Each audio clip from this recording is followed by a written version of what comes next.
നമസ്കാരം, എല്ലാവർക്കും വേറ്റു PSC YouTube ചാനലിലേക്ക് സ്വാഗതം. നമ്മൾ ഇന്നത്തെ ക്ലാസ് 1956 ശേഷമുള്ള കേരള ചരിത്രത്തെക്കുറിച്ചാണ്. ഒന്നാം കേരള മന്ത്രിസഭയും നിയമസഭയെല്ലാം കുറിച്ചാണ് ഈ ഭാഗത്തിൽ വരുന്നത്. അപ്പോൾ നമുക്ക് ക്ലാസ്സിലേക്ക് കടക്കാം.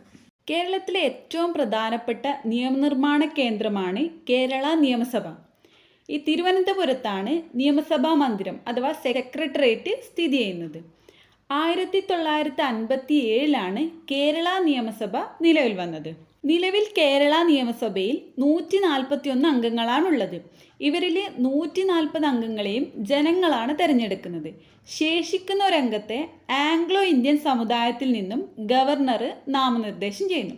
അപ്പോൾ മൊത്തം 141 അംഗങ്ങളാണുള്ളത്.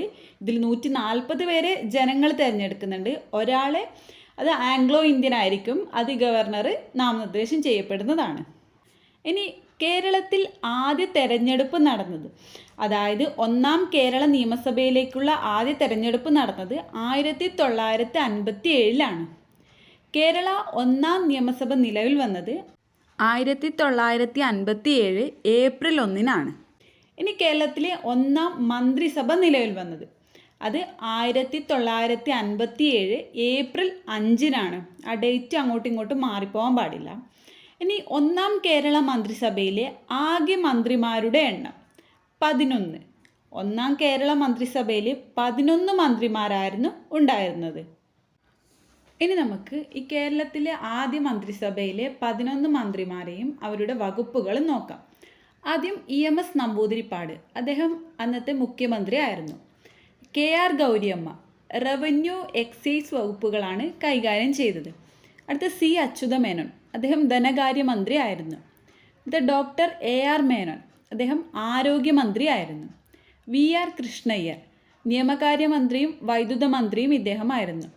TV തോമസ് തൊഴിൽ ട്രാൻസ്പോർട്ട് വകുപ്പുകളാണ് കൈകാര്യം ചെയ്തത്. KC ജോർജ് ഭക്ഷ്യം വനം വകുപ്പാണ് കൈകാര്യം ചെയ്തത്. KP ഗോപാലൻ വ്യവസായ വകുപ്പാണ് കൈകാര്യം ചെയ്തത്. TA മജീദ് പബ്ലിക് വർക്ക്സ് ആണ്, അതായത് പൊതുമരാമത്ത് വകുപ്പാണ് കൈകാര്യം ചെയ്തത്. അടുത്ത PK ചാത്തൻ മാസ്റ്റർ, അദ്ദേഹം തദ്ദേശ സ്വയംഭരണ വകുപ്പാണ് കൈകാര്യം ചെയ്തത്. അടുത്ത ജോസഫ് മുണ്ടശ്ശേരി, അദ്ദേഹം വിദ്യാഭ്യാസ മന്ത്രിയും സഹകരണ മന്ത്രി കൂടിയായിരുന്നു. ഇത്രയാണ് ഈ 11 അംഗങ്ങളും അവരുടെ വകുപ്പുകളും. ഇനി ഇതിൽ നമ്മൾ പറഞ്ഞ മുഖ്യമന്ത്രിയായ EMS തിരഞ്ഞെടുക്കപ്പെട്ട നിയമസഭാ മണ്ഡലം ഏതാണ്? അത് നീലേശ്വരമാണ്. നീലേശ്വരം മണ്ഡലത്തിൽ നിന്നാണ് EMS നമ്പൂതിരിപ്പാട് തിരഞ്ഞെടുക്കപ്പെട്ടത്.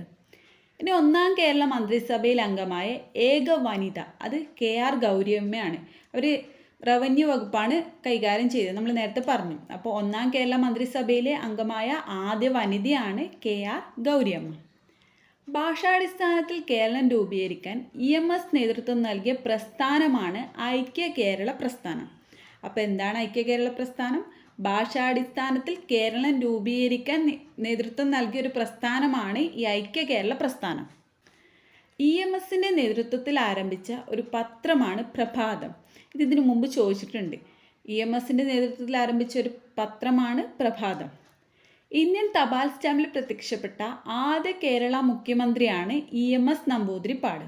കേരളത്തിൽ ഏറ്റവും കൂടുതൽ കാലം കേരള മുഖ്യമന്ത്രിയായ വ്യക്തിയാണ് EK നായനാർ. അപ്പോൾ ഏറ്റവും കൂടുതൽ കാലം കേരള മുഖ്യമന്ത്രിയായ വ്യക്തിയാണ് EK നായനാർ. ഇനി ഏറ്റവും കുറച്ച് കാലം കേരള മുഖ്യമന്ത്രിയായ വ്യക്തി അത് CH മുഹമ്മദ് കോയിയാണ്. ഇനി തുടർച്ചയായി ഏറ്റവും കൂടുതൽ കാലം കേരള മുഖ്യമന്ത്രിയായ വ്യക്തി അത് C അച്യുതമേനോനാണ്. അപ്പോൾ തുടർച്ചയായി കേരള മുഖ്യമന്ത്രിയായ വ്യക്തിയാണ് C അച്യുതമേനോൻ. ഇനി അടുത്ത കേരളത്തിലെ ആദ്യത്തെ ഉപമുഖ്യമന്ത്രി അത് R ശങ്കറാണ്. കേരളത്തിലെ ആദ്യത്തെ ഉപമുഖ്യമന്ത്രി R ശങ്കർ. ഈ R ശങ്കർ ആരംഭിച്ചൊരു പത്രമാണ് ദിനമണി എന്നത്. ഇനി ഏറ്റവും കൂടുതൽ തവണ കേരള മുഖ്യമന്ത്രി ആയത് അത് K കരുണാകരനാണ്. കേരളത്തിൽ നിന്നുള്ള ആദ്യ വനിതാ പാർലമെൻറ്റ് അംഗം ആനി മസ്കറിനാണ്. രാജ്യസഭാംഗമായ ആദ്യ കേരളീയ വനിതയാണ് ലക്ഷ്മി N മേനോൻ. ഈ നിയമസഭയിലെ നടപടികളെല്ലാം നിയന്ത്രിക്കുന്നത് സ്പീക്കറാണ്. കേരള നിയമസഭയിലെ ആദ്യ സ്പീക്കർ R ശങ്കരനാരായണൻ തമ്പി ആയിരുന്നു. അപ്പോൾ കേരള നിയമസഭയിലെ ആദ്യ സ്പീക്കർ R ശങ്കരനാരായണൻ തമ്പി. ഇനി സ്പീക്കറുടെ അഭാവത്തിൽ നിയമസഭാ നടപടികളെല്ലാം നിയന്ത്രിക്കുന്നത് ഡെപ്യൂട്ടി സ്പീക്കറാണ്. അപ്പോൾ ഒന്നാം കേരള നിയമസഭയിലെ ആദ്യത്തെ ഡെപ്യൂട്ടി സ്പീക്കറാണ് KO ഐഷാബായി. അവർ തന്നെയാണ് കേരളത്തിലെ ആദ്യത്തെ വനിതാ ഡെപ്യൂട്ടി സ്പീക്കർ. ഇനി അടുത്തത് നിയമസഭാ സ്പീക്കറെ തിരഞ്ഞെടുക്കുന്നതുവരെ ആ സ്ഥാനം വഹിക്കുന്നയാളാണ് പ്രോട്ടോം സ്പീക്കർ. അപ്പോൾ ഒന്നാം കേരള നിയമസഭയിലെ ആദ്യത്തെ പ്രോട്ടോം സ്പീക്കർ റോസമ്മ പുന്നൂസാണ്. കേരളത്തിലെ ആദ്യത്തെ ഗവർണർ B. രാമകൃഷ്ണ റാവു ആണ്. ഈ കേരള ഗവർണറായ ആദ്യ മലയാളി V. വിശ്വനാഥനാണ്. അത് രണ്ടൊന്ന് ഓർത്തു വെക്കാം. ഈ ബജറ്റ് അവതരിപ്പിക്കുന്നത് ധനകാര്യമന്ത്രിയാണ്. അപ്പോൾ നമ്മൾ പറഞ്ഞു ആദ്യ മന്ത്രിസഭയിലെ ധനകാര്യമന്ത്രി C. അച്യുതമേനോനാണ്. അപ്പോൾ കേരളത്തിൽ ആദ്യമായി ബജറ്റ് അവതരിപ്പിച്ചത് C. അച്യുതമേനോനാണ്. കേരള നിയമസഭയിൽ ഏറ്റവും കൂടുതൽ ബജറ്റുകൾ അവതരിപ്പിച്ചത് KM മാണിയാണ്. ഇനി കേരള നിയമസഭയിലെ ഏറ്റവും ദൈർഘ്യമേറിയ ബജറ്റ് അവതരിപ്പിച്ചത് ധനകാര്യമന്ത്രിയായിരുന്ന തോമസ് ഐസക്കാണ്. അപ്പോൾ ആദ്യമായി കേരള നിയമസഭയിൽ ബജറ്റ് അവതരിപ്പിച്ചത് C. അച്യുതമേനോനാണ്. ഏറ്റവും കൂടുതൽ ബജറ്റുകൾ അവതരിപ്പിച്ചത് KM മാണിയാണ്. ഇനി ഏറ്റവും ദൈർഘ്യമേറിയ ബജറ്റ് അവതരിപ്പിച്ചത് തോമസ് ഐസക്കാണ്. ഇനി രാജ്യസഭാ അധ്യക്ഷനായ ആദ്യ മലയാളിയാണ് KR നാരായണൻ. മലയാളം സംസാരിക്കുന്ന പ്രദേശങ്ങൾ ചേർത്ത് കേരള സംസ്ഥാനത്തിന് രൂപം നൽകണമെന്ന അഭിപ്രായം മുന്നോട്ട് വെച്ച് 1.25 കോടി മലയാളികൾ എന്ന പുസ്തകം എഴുതിയതാരാണ്? അത് EMS നമ്പൂതിരിപ്പാടാണ്. അപ്പോൾ 1.25 കോടി മലയാളികൾ എന്ന പുസ്തകം എഴുതിയത് EMS നമ്പൂതിരിപ്പാടാണ്. 1947 തൃശ്ശൂരിൽ നടന്ന ഐക്യകേരള മഹാസമ്മേളനത്തിൻ്റെ അധ്യക്ഷൻ ആരായിരുന്നു? അത് K. കേളപ്പനായിരുന്നു. കേരള ഗാന്ധി എന്നറിയപ്പെടുന്ന K. കേളപ്പനാണ് ഐക്യകേരള മഹാസമ്മേളനത്തിൻ്റെ അധ്യക്ഷൻ. ഇനി കേരളത്തിലെ പ്രഥമ മന്ത്രിസഭയ്ക്കെതിരെ വിമോചന സമരം ആരംഭിച്ച വർഷം?